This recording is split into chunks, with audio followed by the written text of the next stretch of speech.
parentèle de Madame de Sévigné. Donc, qu'apprend-on dans ce petit extrait? Eh bien, on apprend beaucoup de choses. D'abord, la présence de Lamousse. Lamousse, c'est un abbé qui est un enfant naturel du grand-père de Madame de Sévigné, et qui est une sorte de personnage un peu extravagant, qu'on voit apparaître de lettre en lettre. Il est docteur en théologie, et il voudrait apprendre l'italien pour pouvoir lire le TAS. Donc, là, c'est là qu'on apprend que Madame de Sévigné sait fort bien l'italien, et qu'elle est tout à fait capable d'apprendre l'italien à Lamousse, qui lui connaît très bien le latin. Je le sais fort bien parce que je l'ai très bien appris. Ma routine et les bons maîtres que j'ai pu me rendre une bonne maîtresse. C'est comme ça qu'on apprend que Madame de Sévigné, dans sa jeunesse, a eu plusieurs professeurs italiens, la plupart comme quel grand. Ensuite, mon fils nous dit des bagatelles. Alors, qu'est-ce qu'elle appelle les bagatelles? Eh bien, Madame de Sévigné adorait les romans, les séries. La qu'elle prenait, et notamment la fameuse Cléopâtre, qui avait 17 volumes. Et donc, il y avait des quantités d'aventures au clair de lune.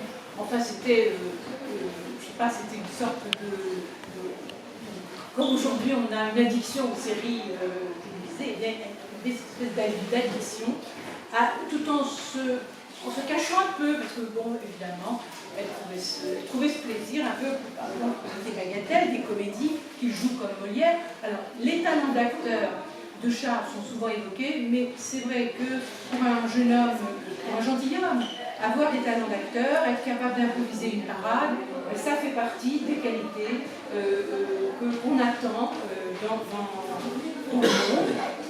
Des vers, des romans, des histoires, il est fort amusant, il a dit ici un éloge véritablement de son fils, dont on a l'impression qu'elle le découvre finalement. Il était au collège, elle a passé peu de temps avec lui, et progressivement au cours des lettres, elle va être charmée, parce que c'est vraiment un personnage charmant. Il est beau, il est blond, il a beaucoup de charme, et il séduit sa mère, il charme sa mère également, comme il charme beaucoup de femmes autour.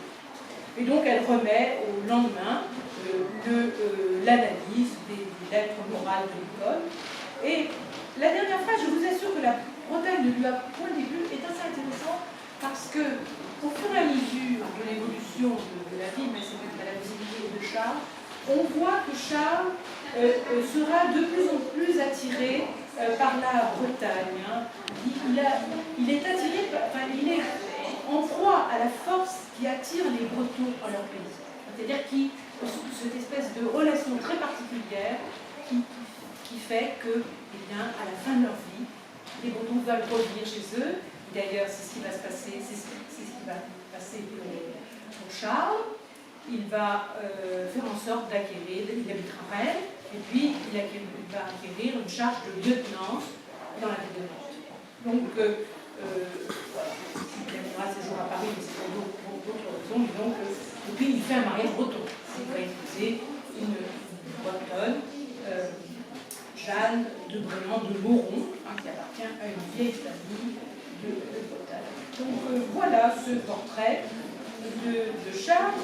Et ensuite, nous allons découvrir un autre trait de caractère, une lettre de l'année suivante, c'est son séjour. Un autre trait de caractère de Madame de Sévigné, c'est son goût des anniversaires.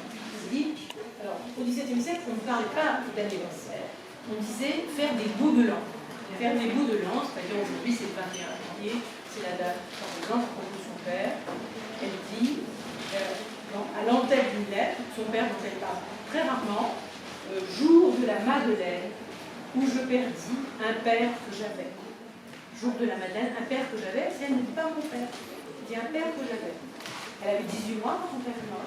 Et il faut croire que Marie Coulanges, sa mère, avait dû célébrer tous les ans la date d'anniversaire de la mort de son époux, puisque son réflexe, c'est à l'entête d'une lettre, écrire cette phrase extrêmement sobre, mélancolique, jour où elle disparut, un père que j'avais. Et donc voilà, nous voilà encore avec un épisode de bout de l'an.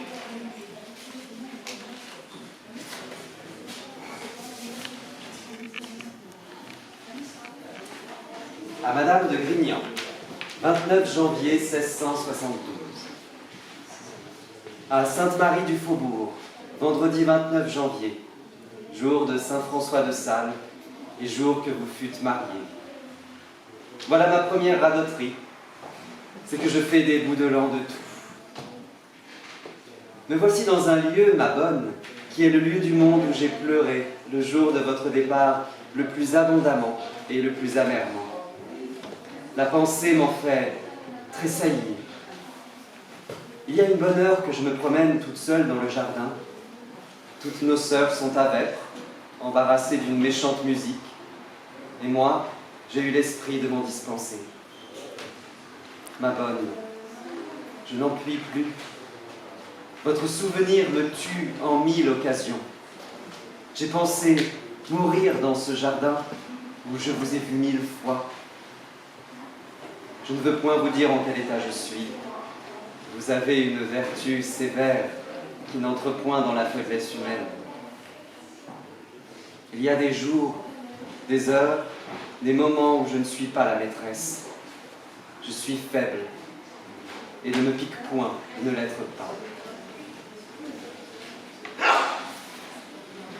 Hier au soir, Madame Dufresnoy soupa chez nous. C'est une nymphe, c'est une divinité. Mais Madame Scarron, Madame de Lafayette et moi, nous voulûmes la comparer à Madame de Grignan. Et nous la trouvâmes sans pique au-dessous. Non pas pour l'air et pour le teint, mais ses yeux sont étranges. Son nez n'est pas comparable au vôtre. Sa bouche n'est point finie. La vôtre est parfaite. Et elle est tellement recueillie dans sa beauté que je trouve qu'elle ne dit précisément que les paroles qui lui sied bien. Il est impossible de se la représenter parlant communément et d'affection sur quelque chose. C'est la résidence de l'abbé Tétu auprès de la plus belle. Il ne la quitta pas. Et pour votre esprit, ces dames ne mirent aucun degré au-dessus du vôtre. Et votre conduite, votre sagesse, votre raison, tout fut célébré. Je n'ai jamais vu une personne si bien louée. Je n'eus pas le courage de faire les honneurs de vous, ni de parler contre ma conscience.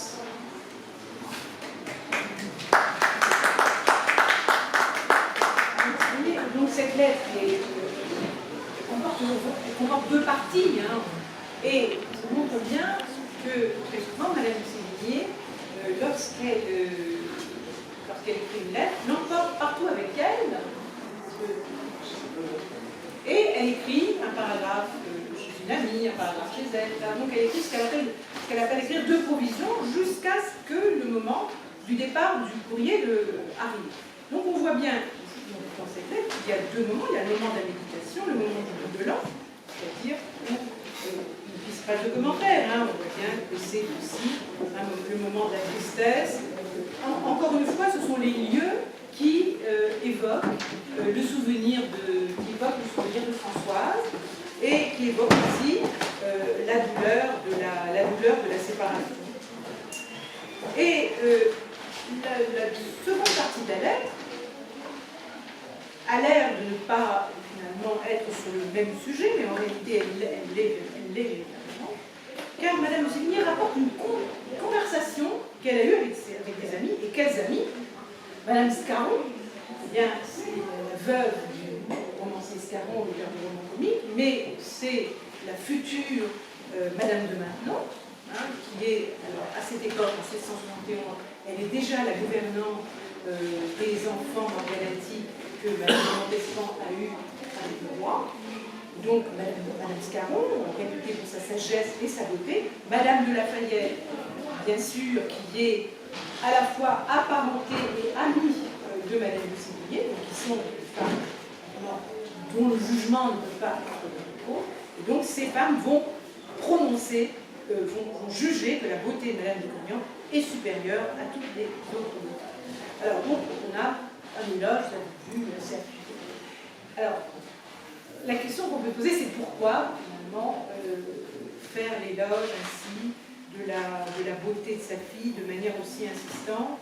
Eh bien, on se rend compte que dans les lettres, cet éloge revient fréquemment. Madame de Grignan écrit bien, Madame de Grignan parle bien, la bouche de Madame de Grignan est parfaite, etc. Alors, il semble que cette louange qui peut paraître excessive s'enracine dans le sentiment de fragilité, peut-être même d'infériorité, que Françoise pouvait éprouver à côté d'une mère aussi brillante. Donc il semblerait que dans le rapport entre la mère et la fille, eh bien, l'une ait besoin finalement de louer l'autre de manière qui pourrait paraître incomparable, de manière qui pourrait paraître excessive. Et d'ailleurs, on a un propos qui échappe à la plume de Madame de Sévigné et qu'elle rapporte comme venant d'une lettre de sa fille. Elle dit vous disiez que j'étais comme un rideau qui me cache. Alors, le rideau, c'est pourquoi? Parce que souvent, à l'époque classique, on met un rideau devant les peintures pour les protéger de la lumière. Et donc, vous étiez comme un rideau, j'étais comme un rideau qui vous cachait, comme si finalement le caractère étincelant, la beauté, l'intelligence de la mère pouvait faire de l'ombre à cette fille. Donc voilà une des hypothèses qu'on peut faire en français. Alors ensuite, nous avons choisi un extrait un peu plus grave peut-être, qui s'inscrit, on est en 1772, elle est encore jeune, hein. Cet extrait s'inscrit justement dans ce que j'évoquais tout à l'heure, c'est-à-dire la recherche de la spiritualité, qui était celle de Madame de Sévigné. La recherche de son chemin vers Dieu est un chemin qu'elle ne trouve pas. Et donc, elle livre là un certain nombre de ses doutes dans une lettre à sa fille, qui devient une sorte de réflexion.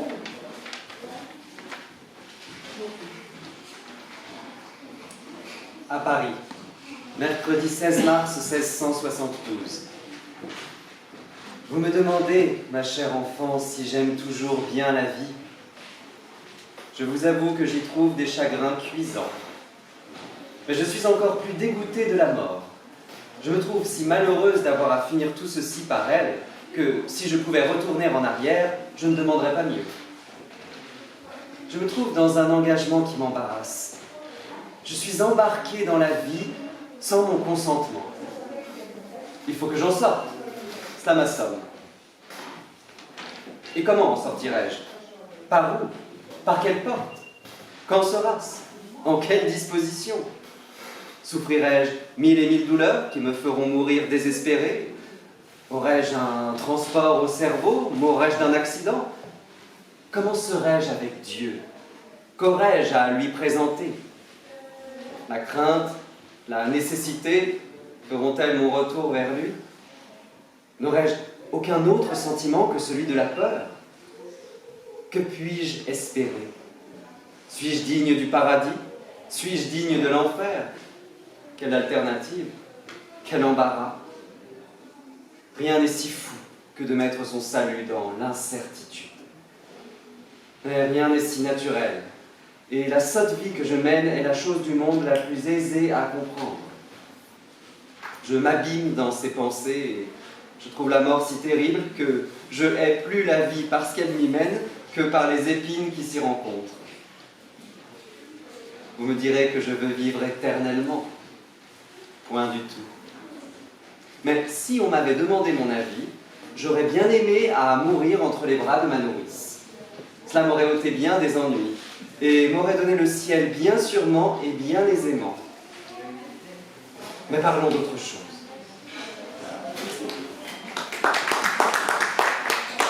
Merci pour cette lecture très sensible de ce moment. Affleure les interrogations même de Sévigné, mais